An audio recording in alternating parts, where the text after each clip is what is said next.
Good morning. Today, 8 August 2025, Friday. Wisdom of word of God morning ડિવોશનમાં આપ સર્વનો આવકાર કરવામાં આવે છે અને પ્રેમી સલામ પાઠવવામાં આવે છે. આજે સવારે આપણે નીતિવચનોના પુસ્તકમાંથી એનો 14મો અધ્યાય અને એની 9મી કલમ પર પ્રભુનું ટૂંકું વચન મનન કરવા માગીએ છીએ. ત્યાં પ્રભુનું વચન આ પ્રમાણે કહે છે, મૂર્ખ પાપને મસ્કરીમાં ઉડાવે છે, પણ પ્રમાણિકો ઉપર ઈશ્વરની કૃપા છે. એનઆઈવી બાઇબલ પ્રમાણે પ્રોવર્બ્સ chapter 14 વર્સ 9, fools mock at making amends for sin, but goodwill is found the upright. અને આ પ્રભુના વચનો છે ને અત્યારે આપણે ખાસ કરીને ન્યાયી અને દુષ્ટ માણસ વચ્ચેનો જે કોન્ટ્રાસ્ટ જે જોઈએ છીએ, બંને વચ્ચેની જે ખાસ વિરોધાભાસ બાબતો છે, જે બંનેના જીવનોમાંથી જુદી જુદી બાબતો એ આપણને શીખવા મળે છે. અને એ સુલેમાન એના ફર્સ્ટ કલેક્શનમાં આપણને ઘણા સમયથી એ શીખવી રહ્યા છે. અને એમાં ખાસ કરીને આજે જે વચન આપણે વાંચ્યું ને એને સમજવું થોડું કોન્ટ્રોવર્સી છે, કારણ કે ઘણી બધી વાર આ વચનો બહુ જુદી રીતે પ્રભુએ આપણને આપ્યા છે. પણ અહીંયા જો જોઈએ તો 3 મહત્ત્વની બાબતો એ આપણને આ એક કલમમાંથી શીખવા મળે છે. જ્યારે પહેલી ભાગ આ કલમનો આપણે જોઈએ છીએ ત્યારે મૂર્ખ પાપને મસ્કરીમાં ઉડાવે છે. હવે કોણ પાપને મસ્કરીમાં ઉડાવે? કે જેને પાપની સભાનતા ના હોય. અને એટલે જે મૂર્ખ માણસ છે કે જે ઈશ્વરને ઓળખતો નથી, એ હંમેશા એ પાપને એનો મતલબ કે ગણકારતો નથી. એ પાપથી અજાણ છે.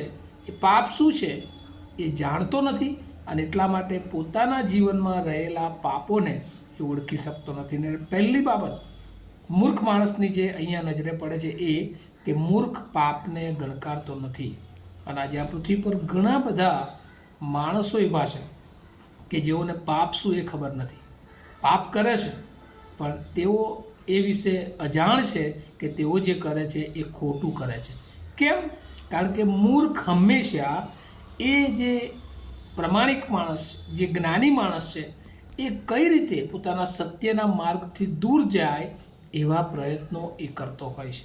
અને એટલે ઘણી બધી વાર સારો માણસ એ આ પાપી માણસ કે મૂર્ખ માણસને જ્યારે દેખાય ત્યારે એને મસ્કરી ઉડાવતો હોય છે કે આ કેવો માણસ છે, એને કશી ખબર પડતી નથી, લોકો એને છેતરી જાય છે, લોકો એના વિશે આવું કરે છે, પણ તેમ છતાં તે આટલી પ્રમાણિકતા કેમ દર્શાવે છે? અને એ મૂર્ખની લાક્ષણિકતા છે વાલાઓ. બીજું અહીંયા જે કલમમાં શીખવા મળે છે કે પણ પ્રમાણિકો ઉપર ઈશ્વરની કૃપા છે. પ્રમાણિક માણસ, જ્ઞાની માણસ હંમેશા એ એવા પ્રયત્નોમાં હોય છે કે જે પાપી માણસ છે, કે જેનામાં ખોટી બાબતો છે, એને કેવી રીતે એમાંથી બહાર કાઢે એ પ્રયત્નોમાં હંમેશા એ ઈશ્વરને ઓળખનાર માણસ હોય છે. અને એટલે મંડળીઓમાં ઘણીવાર જોઈએ છે કે ઘણી બધી વાર એ ઘણા લોકો એ ખોટું કરે, પણ કેટલાક લોકો એવા હોય છે કે જે હંમેશા એમનું ખોટું જે છે એમણે એ સહન કરે છે.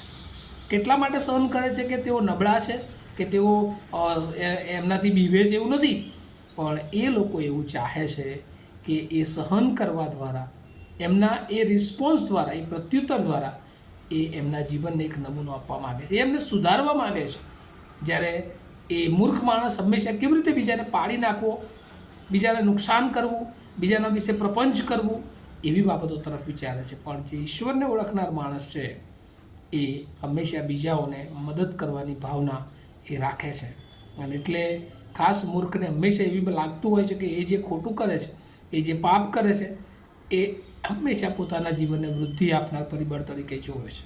અને એટલે તે પોતાના જીવનમાં રહેલા પાપથી એ પોતાના જીવનને સાચવતો નથી, અને એક દિવસ એવો આવે છે કે તેનો નાશ થાય છે. અને એટલે એ પાપની સભાનતા, બીજી બાબત, એક તો પાપથી અજાણ છે, બીજું કે પાપની સભાનતા જાણતા હોવા છતાં પણ તે ઘણી બધી વાર એ પાપને ગણકારતો નથી, એની મસ્કરી કરે છે. અને એનું પરિણામ એ ત્રીજી બાબત કે એ નાશ તરફ આગળ વધે છે.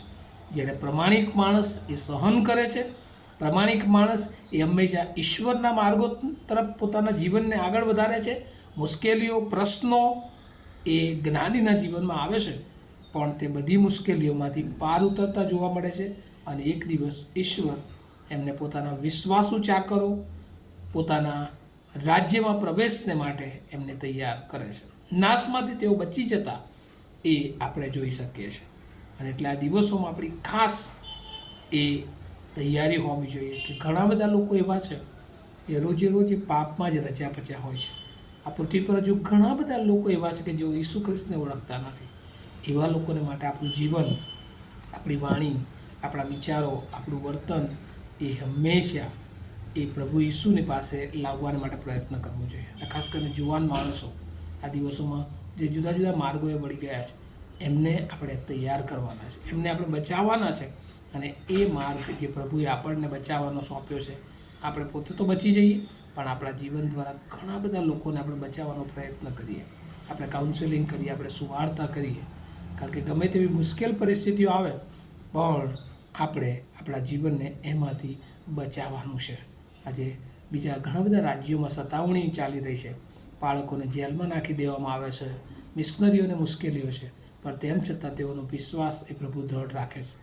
જેલમાં પણ પ્રભુનું કામ તેઓ છોડતા નથી. અને આજે આપણને પણ પ્રભુએ આટલી મોકળાશ આપી છે ત્યારે આપણે પ્રભુના કાર્યને માટે આપણા જીવનનો હંમેશા ઉપયોગ કરીએ. એ વચનો, એ સુવાર્તા, એ પ્રભુ ઈસુ ખ્રિસ્તનું નામ આપણે ઘણા બધાને આપીએ કે જેથી કરીને આ પૃથ્વી પર હજુ ઘણા બધા લોકો એવા છે કે જેઓ પાપમય જીવન જીવે છે, ઈશ્વરની ઓળખ વગરનું જીવન જીવે છે. એવા જીવનોને આપણે બચાવી લઈએ. આવો આપણે પ્રાર્થના કરીએ. અમારા જીવંત અને દયાળુ ઈશ્વર, અમે આભાર માનીએ છીએ. રોજ તમે અમને જુદી રીતે વચન આપો છો અને એ વચન સમજાવો છો.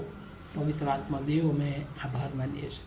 આજે પણ ઘણા બધા પૃથ્વીમાં એવા છે કે જેઓ મૂર્ખ છે, કે જેઓ પાપને ગણકારતા નથી, પાપની બાબતોને મૂર્ખ હંમેશા એ મસ્કરીમાં ઉડાવતા હોય છે.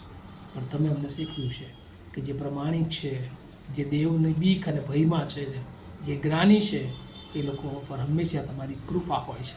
પ્રભુ, એ કૃપા અમે પ્રાપ્ત કરીએ. અમે એકલા જ આશીર્વાદિત થઈએ એવું નહીં, પણ ઘણા બધા લોકોને પ્રભુ હજુ અમે તમારી પાસે લાવવામાં જ્યાં નિષ્ફળ નીવડ્યા છે, સુવાર્તા પ્રગટ કરવામાં, વાણી, વિચાર, વર્તનમાં પ્રભુ અમે જ્યાં નબળા પડ્યા છે, પ્રભુ તમે અમને મદદ કરો.